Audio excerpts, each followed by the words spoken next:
In 1971, Ed Bryant was building a ski chalet in Horseshoe Valley when he met a young Swiss stonemason by the name of Peter Meyer. During the course of their conversation, Peter showed Ed a picture of an oddly shaped concrete object called a unistone. He was captivated by what the Swiss stonemason insisted was a far superior paving method. By luck, Ed's business took him to Europe the following week, where he met Mr. Unistone, a German by the name of Fritz van Langsdorff, who was the inventor of this patented product. It was the start of an enduring friendship. Ed incorporated his first paving stone company in 1972 under the name North American Stone Company. He secured a license to manufacture the Unistone, purchased a used concrete batch plant, along with a Schlosser paver machine that made just 12 stones at a time, and set up operations in Barrie, Ontario. You know, Ed meeting Fritz early on was so important to our company. Fritz was in the middle of an explosion of the industry in Germany. His Unistone became the key introductory product for us to sell the system. And its incredibly functional 16-sided lockup design helped drive home the concept of an interlocking pavement system, and it became synonymous with Unilock. It was just the first of a series of very important relationships that Ed developed that would contribute to not only the company's business success, but the culture of building business through genuine relationships. Finding skilled installers for the product was a challenge. At first, Ed worked closely with trainees to teach them the German standard for installing paving stones. It was the beginning of a win-win partnership that has been a cornerstone of the company's long-term success. Sales in these early days were primarily for municipal and institutional projects, demanding applications that were perfect for the high performance of the Unistone.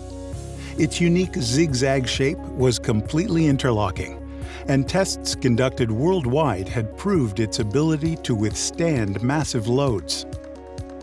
The first large-scale commercial project for the North American Stone Company was in 1974 at the Toronto Zoo.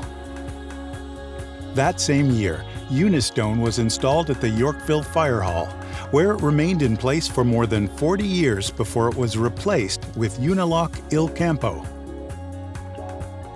While Ed still ran the only company that sold the patented Unistone in North America, two German businesses had entered the market selling pavers in other shapes. In 1977, Ed's German competitors merged to become K&R Durastone, but they continued to struggle. This provided Ed with an opportunity to purchase them, acquiring their Georgetown manufacturing site as part of the deal. Not long afterwards, the name of the company was changed to Unilock. Legend has it that Ed hired a student to design the original brand logo at a cost of just $100. This distinctive block-shaped logo would be the signature mark of the company for more than 35 years. The Unilock business grew steadily until a recession hit in 1981, causing commercial construction projects to be put on hold. If the company was going to survive, it would need to develop an entirely new market. That's when the company set its sights on homeowners. We are the statesmen in stone. Unilock. Learn North America's See the Star Week TV guide for the seminar and dealer nearest you. We are the statesmen in stone. Unilock. We are the statesmen. Unilock. 453-1438. In 1987, the Unilock Authorized Contractor Program was introduced, taking the company's relationships with installers to a whole new level. A few years back, we found Ed's notepad where he detailed the key concepts of our Authorized Contractor Program. It was the foundation for the program as it is today.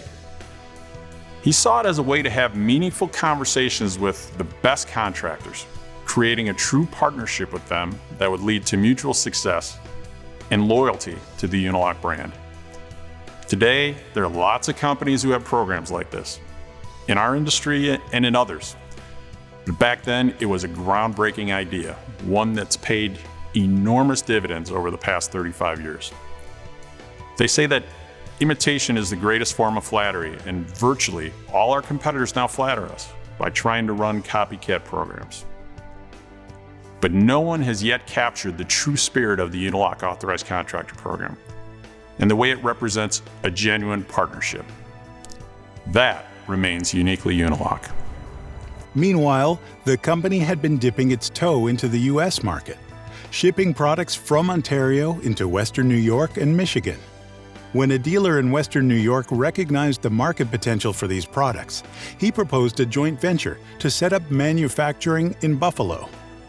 This proved to be another turning point for the company because it demonstrated that the Unilock operating model that had worked in Canada could work just as well in the United States.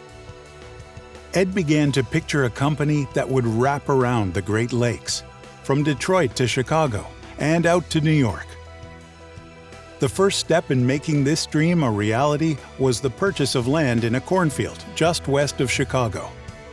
And before long, the Aurora operation was open for business. Another new plant was constructed in Pickering, Ontario, followed by builds in Michigan and New York. In the midst of another recession in the early 1990s, a number of excellent companies experienced financial issues and were in need of help. One of these companies was 𝐅𝐸 Stone. Just as Ed had introduced the North American market to paving stones years ago, Tony and Angelo 𝐅𝐸 had kick-started the retaining wall category with several unique patented products. These products were a great complement to Unilock paving stones and fit with the company's philosophy of product excellence. So in 1993, Unilock purchased 𝐅𝐸's manufacturing facilities with an agreement to manufacture and sell 𝐅𝐸 products under a licensing agreement, while 𝐅𝐸 Stone continued on as an engineering and design company. In 1994, Unilock purchased Decralock, acquiring their Air manufacturing site. As the economy rebounded, this additional production capacity helped meet increased demand for Unilock.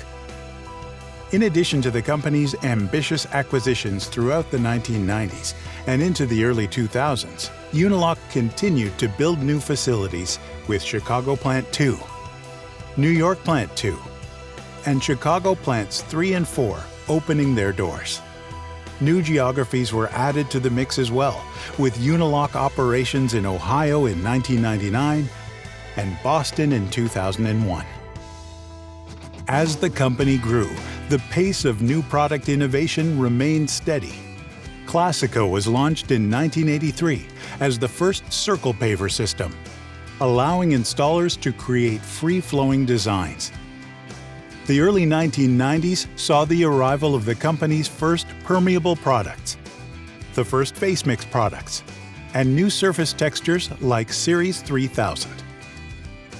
When Unilock first began tumbling operations and launched Brussels Block in 1993, competitors thought the company was crazy to ask a premium price for a paver that looked beaten up. But homeowners loved the time-worn look, and contractors appreciated that their installation crew could accidentally chip a stone and it wouldn't be wasted. It only added to the look. Innovation came in walls as well. Unilock introduced the first double-sided wall products to U.S. markets with 𝐅𝐸's Pisa Stone, and this was followed with Brussels Dimensional. These wall products expanded the industry beyond horizontal paving to seat walls and vertical elements, and differentiated Unilock from all other competitors. They were the catalyst for the outdoor living concept that we all take for granted today. The company's focus on innovation was a strategic decision. Rather than continue to expand Unilock operations to new geographies, the company decided to concentrate on bringing new technologies to existing markets. Ed found a kindred spirit around this philosophy in Metten, a German company that was experimenting with new surface technologies and licensing them to paving stone manufacturers in Europe under the Stein & Design Innovation Group. Unilock became the first North American member of this group with the launch of Il Campo in 1996. With the turn of the century, the pace of innovation moved into overdrive. In 1999, Unilock was invited to become the exclusive North American member of 𝐅𝐸𝐵𝐼𝐻. This group afforded Unilock access to elegance technology and 3 new game-changing products in 2004: Cordstone, Copthorne, and Richcliffe. These products offered unheard-of durability, with 4 times the strength of poured-in-place concrete, along with richly detailed surface textures that were more historically authentic than anything else on the market. Even today, almost 20 years later, these products can't be beat. Since 2004, Unilock has launched a long list of unique products, including paver products like Town Hall, Tribeca Cobble, Artline, Matoni, and Granito, and wall systems like Rivercrest, Lineo, and Ucara. Some of these were licensed from industry partners, while others were completely homegrown.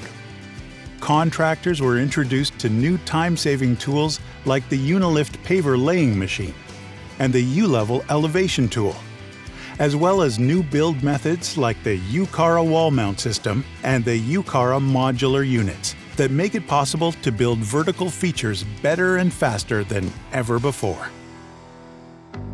In 2013, after more than 40 years, the Unilock logo was updated, with a fresh look that incorporated cleaner, more contemporary lines. Since then, the 9-square U has become a signature icon for the company. Throughout all of this rapid change, there's been one constant: a commitment to customers. Since the very first contractor training events in the early 1970s, Unilock has continued to train and invest in the industry, helping dealers, contractors, and project designers build bigger, better businesses. Today, the residential and commercial sales force is comprised of more than 80 sales reps, who are boots on the ground, dedicated to building win-win relationships and paving the way forward for the Unilock legacy. The cultural heartbeat of the business established by Ed Bryant is still fresh, strong, and evident in every aspect of every operation. The notion that we're only as successful as the most junior person on the org chart is a message handed to me by Ed that I still adhere to today. This team culture was really put to the test during the emergence of COVID. In the first 6 months, there was so much that was unknown. We all needed to be extremely flexible to deal with the daily changes that were coming at us. That personal resilience demonstrated by our employees during this time has been, and still is, nothing short of remarkable. Now, as Unilock heads into its 50th year, the company is charging ahead with a new round of capital investment, developing new products, hiring and training new people, and building new manufacturing plants that will enable it to capitalize on market growth and better meet the needs of customers. The past 50 years have been quite a ride. Starting as a glimmer of an idea for a family ski chalet, Ed's vision kickstarted an entire industry, and his legacy drives us to go even further. Ed always said, "Nothing great is ever accomplished alone." As we mark this 50th anniversary, we celebrate our mutual successes together, with profound gratitude for all the valued partners, dealers, commercial specifiers, the skilled hardscaping professionals who install products, and employees who have made paving it this far possible.